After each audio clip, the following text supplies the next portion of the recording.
Écrire notre histoire nous aide à poser des jalons pour la relire.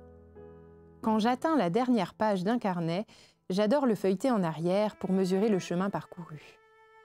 C'est en assemblant les pièces du puzzle que j'ai remarqué ceci: les pages les plus significatives de mon journal ont toutes été rédigées à la suite de moments de solitude que j'avais su m'offrir au cœur de la tempête. La dernière escapade en date s'est produite sur une plage girondine. La lumière était exactement comme je l'aime, un ciel gris foncé en toile de fond et au premier plan, un rayon de soleil s'écrasant pile sur le jaune du sable et le vert des bruyères accrochées à la dune. Cette balade était le petit rituel que j'avais décidé de m'offrir pour marquer la fin de l'allaitement de ma petite dernière. Dire au revoir à l'allaitement de mes enfants avait été à chaque fois un petit deuil. Je le sais, la mémoire a tendance à édulcorer le passé et non, nourrir mes enfants au sein n'avait jamais été une joie sans nuage. Si je pleurais sur la plage, ce n'était pas en regrettant une expérience maternelle idéalisée. C'était simplement parce que le temps passait et parce qu'une page se tournait. Tout prend fin. Les relations prennent fin, les chansons prennent fin, les jeux prennent fin, les enfants grandissent, les fleurs fanent. Rien, absolument rien ne dure. Et nos souffrances sont causées par notre attachement à ce qui ne dure pas. Mais la bonne nouvelle, c'est que si tout prend fin, alors les journées difficiles aussi prennent fin. Les colères passent, tout comme les chagrins d'amour.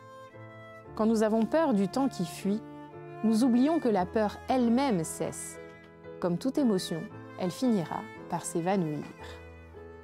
Les bouddhistes ont une expression pour décrire ce phénomène: l'impermanence des choses.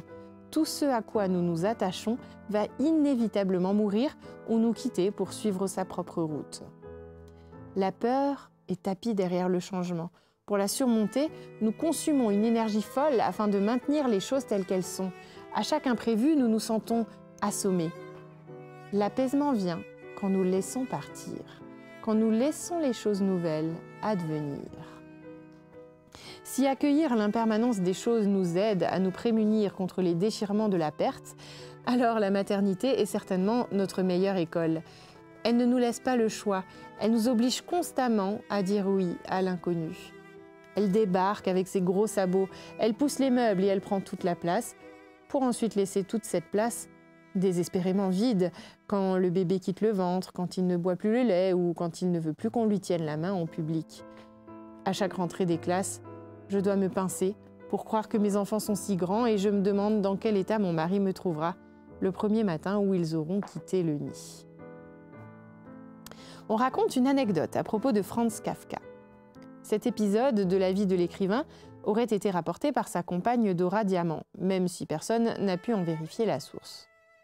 Quoi qu'il en soit, cette histoire est une version rétro du nain de jardin d'Amélie Poulain et à ce titre, je trouve qu'elle mérite d'être racontée.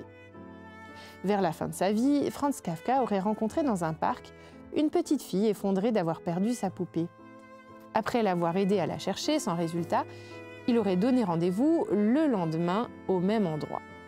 Le jour suivant, Franz Kafka serait revenu avec une lettre écrite de la main de la poupée, expliquant à la fillette qu'elle était partie en voyage et qu'elle lui raconterait toutes ses aventures.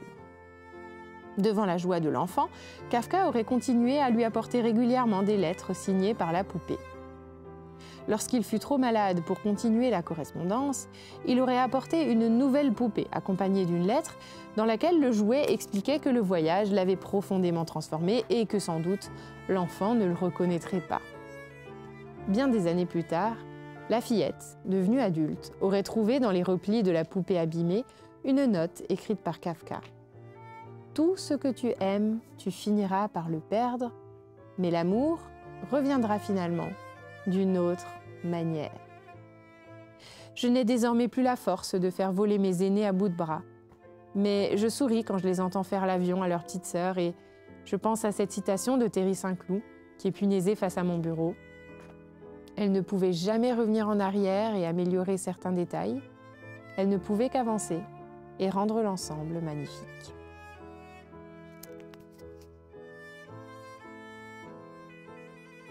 Je me suis souvent perdue dans la jungle de la maternité. Ce qui m'a permis de retrouver mon chemin, c'est d'écrire. Ce livre dont je viens de lire un extrait, c'est le journal que je tiens depuis la naissance de mes jumeaux, il y a 10 ans.